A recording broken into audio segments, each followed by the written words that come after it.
Bonjour, bonjour. Continuons notre promenade dans la théorie de Lebesgue par l'étude des mesures. Jusqu'à présent, on n'a donné que la définition dans les vidéos précédentes, donc il est temps de regarder un peu plus en détail comment ça se comporte. Donc au programme de cette vidéo, la définition des mesures, on va la rappeler, on va donner quelques exemples qu'on n'a pas vus. Mesure de comptage, on a déjà parlé, mais Dirac, on n'a pas encore vu. On va parler des propriétés de croissance, de sous-additivité, de la mesure d'une réunion croissante, d'une intersection décroissante, etc.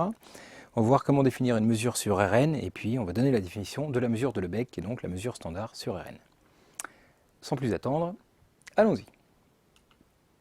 Alors donc je vous rappelle la définition, donc on prend un ensemble non vide quelconque, on définit tout d'abord une tribu dessus, donc une tribu, je vous rappelle, c'est une famille de parties qui est stable par complémentaire et par union dénombrable.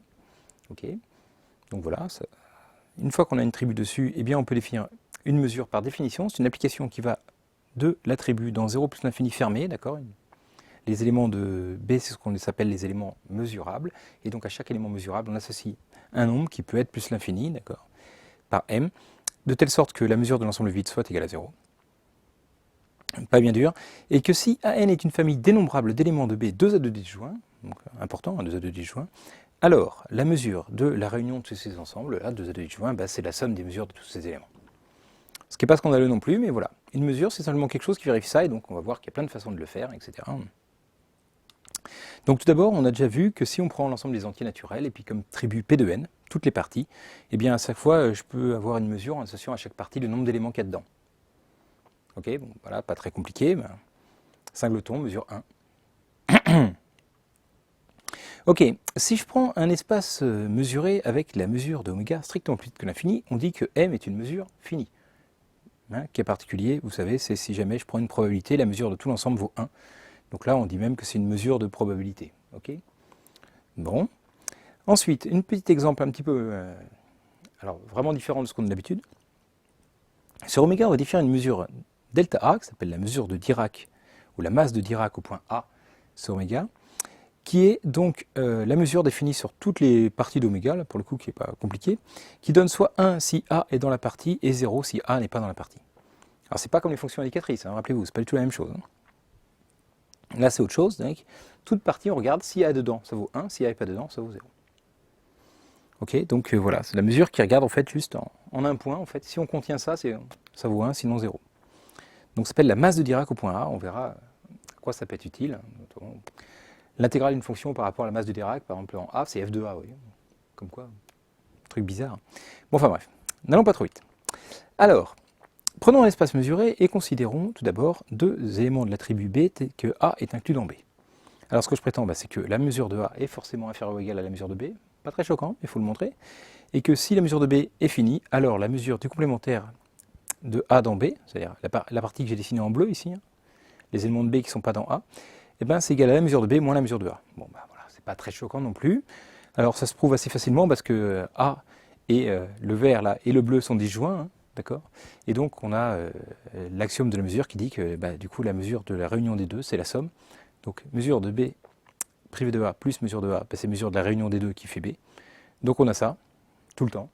Et voilà, c'est pas dur de voir que si la mesure de B n'est pas l'infini, hop, parce que si c'est l'infini, moins mesure de A, ça fait toujours l'infini, ouais, bref. Donc voilà, le problème, c'est en fait, ça marchera encore, c'est si jamais M de A est aussi l'infini, ouais, ça pourrait être problématique, donc ok, on ne rentre pas trop là-dedans, c'est pas trop compliqué. Donc voilà, maintenant, ce que je prétends, une autre égalité pas bien compliquée, c'est que la mesure de la réunion de A union B plus la mesure de l'intersection, c'est égal à la mesure de A plus mesure de B. Donc pareil, alors cette fois on va décomposer, on va dire que A union B, eh bien c'est B, hop, tout ça, union A privé de A inter B. Et donc la mesure de A union B, c'est la mesure de A privé de A inter B plus la mesure de B. Voilà, jusque là tout va bien. Et donc la mesure de A union B plus la mesure de A inter B, c'est la mesure de ça plus la mesure de A inter B plus la mesure de B. Mais ça, ne serait-ce pas la mesure de la réunion de ça et ça, qui sont deux ensembles disjoints, le vert et le orange. Donc la somme de ces deux-là, c'est la mesure de A. Et donc ça fait mesure de A plus mesure de B. Voilà. C'est simple, mais profitons-en pour une fois. C'est pas... Ne gâchons pas notre plaisir, voilà des petites propriétés qui sont tout le temps vraies sur les mesures. Ok. Alors maintenant, si on prend une suite d'éléments de B qui ne sont pas forcément 2 à 2 disjoints, donc il n'y a pas de raison que la mesure de la réunion ce soit la somme des mesures, ça se recoupe, mais c'est inférieur ou égal. Ok, bon, alors démontre ça, c'est pas bien compliqué non plus. Donc je prends voilà, j'ai A0, A1, A2, bon, je pose B0 égale A0, et puis ensuite, B1, ça va être A1 privé de A0. Vous voyez, si jamais il y a des éléments dans A1 qui étaient déjà dans A0, je les enlève. Et ainsi de suite, à chaque fois, BK, ça va être les éléments de AK qui n'étaient pas déjà pris avant dans les précédents. D'accord? Donc c'est AK privé de l'union de tous les AI inter AK où I est plus petit que K. Donc autrement dit, voilà, A27, enfin B27, ça va être A27 privé de A26, A25, A24, A23, A22. En gros, qu'est-ce que je rajoute dans A27 que je n'avais pas déjà avant? S'il n'y a rien, il n'y a rien, c'est vide, hein, pas de problème. Ok. Mais donc, le truc rigolo, c'est que maintenant, les BI sont tous 2 A2 disjoints, parce que vous voyez, c'est fait pour, quoi. Vous voyez, si j'avais A1, A2, A3, A4, bah, B4, ça va être le rose. Je prends ce qu'il y a là, et ce qui n'était pas déjà dans d'autres ensembles. Ok. Et du coup, l'union de tous les BN, bah, c'est l'union de tous les AN, et puis l'ensemble BN, ils sont 2 A2 disjoints. Donc cette fois, la mesure de la réunion des AN, donc c'est la mesure de la réunion des BN, ils sont 2 A2 disjoints, donc je peux appliquer la formule, c'est la somme des mesures de BN, et comme chaque BN est inclus dans AN, bah, c'est plus petit ou égal à la somme des mesures des AN. Voilà. Terme à terme, c'est plus petit, donc la somme est plus petite. Pas plus compliqué que ça. Regardons maintenant ce qui se passe quand on prend une réunion croissante, donc des intervalles de plus en plus gros, inclus les uns dans les autres. Vous voyez, j'ai A0 qui est inclus dans A1, inclus dans A2, inclus dans A3, ainsi de suite, comme ça. C'est ce qu'on appelle une suite croissante, hein, de parties de oméga. Ok. Donc, et puis, même des éléments de l'attribut, hein, que des parties mesurables, hein, donc pas n'importe quoi. Alors, la mesure de la réunion de tout ça, et je prétends que c'est la limite quand n tend plus infini de la mesure de n. Bon, c'est pas choquant, mais encore faut-il le démontrer. Donc l'astuce, c'est de considérer cette fois une autre partie que les n, comme on a vu un petit peu avant. Donc B0, ça va être A0, ok. B1, bah alors c'est toujours un peu la même idée, ça va être A1 privé de A0, d'accord. Donc c'est le bleu. Et puis B2, c'est pareil, c'est A2 privé de tout ce qui n'était pas avant dans A1, A0, donc on dit c'est le rose, vous voyez. Que là ils sont croissants, en fait, tout ce qu'il y avait avant, c'était forcément juste celui d'avant. Donc du coup la formule est plus simple, c'est AK privé de AK-1. Donc B3, c'est juste le orange, vous voyez, à chaque fois, hein, je prends donc B0, B1, B2, B3, vous voyez, ce sont des parties qui sont 2 à 2 disjointes, et puis dans la réunion de tous, ça fait bien la même chose que la réunion de tous les AN. Donc voilà, la mesure de l'union de tous les AN, c'est la mesure de l'union de tous les BN, parce que c'est la même chose. Ok. Et donc, comme ils sont 2 à 2 disjoints, les BN, je peux appliquer la formule, c'est la somme des mesures de BN. Ok. Donc voilà. Et alors la somme des mesures de BN pour tout entier n, bah, finalement, quand on y pense, hein, c'est la somme des mesures de BN pour allant jusqu'à petit n, et je fais la limite de ça quand n tend à plus l'infini. Mais c'est quoi ça? Somme pour k allant de 0 à n des mesures de BK. Bah, comme les BK sont 2 à 2 disjoints, c'est la mesure de la réunion, d'accord, B0 plus B1, union B1, union B2, jusqu'à union Bn. Mais ça, B0, union B1, union B2, union B3, de suite jusqu'à union Bn, bah, finalement c'est AN. D'accord. Et hein, si je m'arrêtais à B3, c'est A3. Donc ça, en fait, c'est la mesure de AN. Et donc c'est la limite quand n tend à l'infini de la mesure de n. Et voilà. C'est pas plus compliqué que ça. Ok. Bon, très bien. Jusque-là, tout va bien. Alors, intersection décroissante. Alors cette fois, maintenant, je prends une suite décroissante. Donc, vous voyez, j'ai A0, puis alors A1 qui est inclus dedans, A2 qui est plus petit, A3 qui est plus petit, A4, A5, A6, A7, l'ensemble décroissant. Et donc, si on suppose, il y a une hypothèse supplémentaire, qu'il y en a au moins un qui est de mesure finie quelque part là, alors la mesure de l'intersection de tous, c'est la limite, quand n tend à l'infini, de la mesure des n. Ok. Donc voilà. Alors faisons la preuve. Donc tout d'abord, l'intersection de tous les n, c'est pareil que l'intersection des n pour n plus grand que p. Vous voyez, c'est ça qui est bien, c'est comme c'est décroissant. Ceux qui sont dans tous, ceux qui sont dans A0, A1, A2, A3, A4, A5, c'est pareil que ceux qui sont dans A1, A2, A3, A4, ou même ceux qui sont dans A27, A28, A29, A31. Vous voyez, parce que tout ce qu'au début on l'enlève en fait. Donc on peut commencer où on veut, l'intersection. Donc on peut supposer que P égale 0, c'est-à-dire que le premier est de mesure finie. D'accord. Donc voilà, ça ne mange pas de pain, donc on va supposer que A0 est de mesure finie. Okay. Bon. Très bien. Donc comme ça, on va pouvoir utiliser nos petits théorèmes tranquillement. Alors, qu'est-ce qu'on pose cette fois? Donc c'est un petit peu plus subtil, je fais un dessin. Hein, cette fois, je vais poser, c'est toujours pareil, il faut des parties Bn soient disjointes les unes des autres. Et donc, à chaque fois, Bn, ça va être A0 privé de An. Alors, qu'est-ce que ça veut dire cette affaire? Donc, A0, ok, bon, c'est tout. Donc, A0 privé de A1, B1, c'est le orange, là. Ok. Ensuite, A0, hein, le tout privé de A1, privé de A2, je veux dire, pour B2. Donc, c'est B2, vous voyez, si j'ai mis deux flèches, hein, c'est le orange et le rose. C'est-à-dire c'est tout privé de ce qu'il y a dans le bleu, là. Okay. Et puis ensuite, B3, c'est tout privé de ce qu'il y a dans le vert. Donc, c'est celui-là, plus celui-là, plus celui-là. B3, ok. D'accord. Donc, mais en fait, donc mes BN ne sont pas 2 à 2 disjoints. Ce n'est pas la même astuce que d'habitude, là. Ils ne le sont pas, d'accord. Ok, puis B4, bah, c'est tout en prenant l'orange, le rose, le bleu et le vert. Ok, mais par contre, ce qui est important, c'est que Bn, c'est une suite croissante cette fois.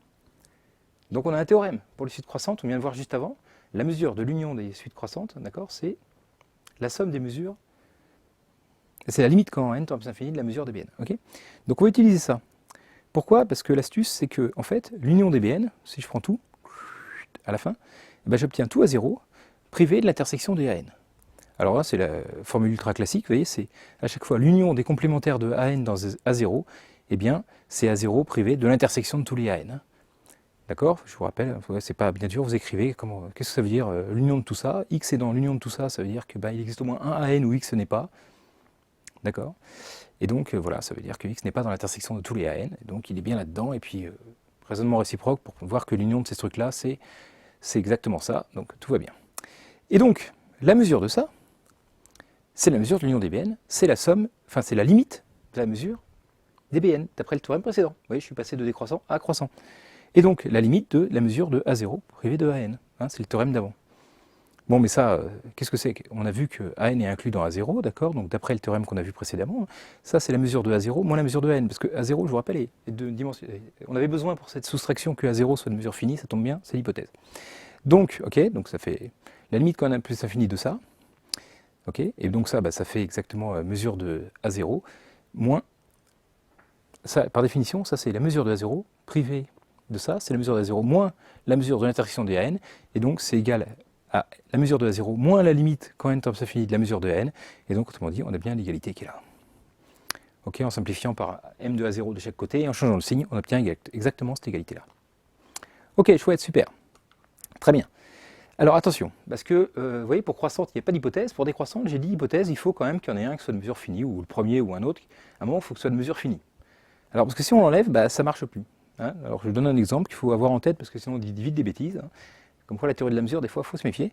Si je prends les ensembles n plus l'infini dans R, à n, c'est bien une suite décroissante, hein. Ils sont tous inclus dans les autres. Hein.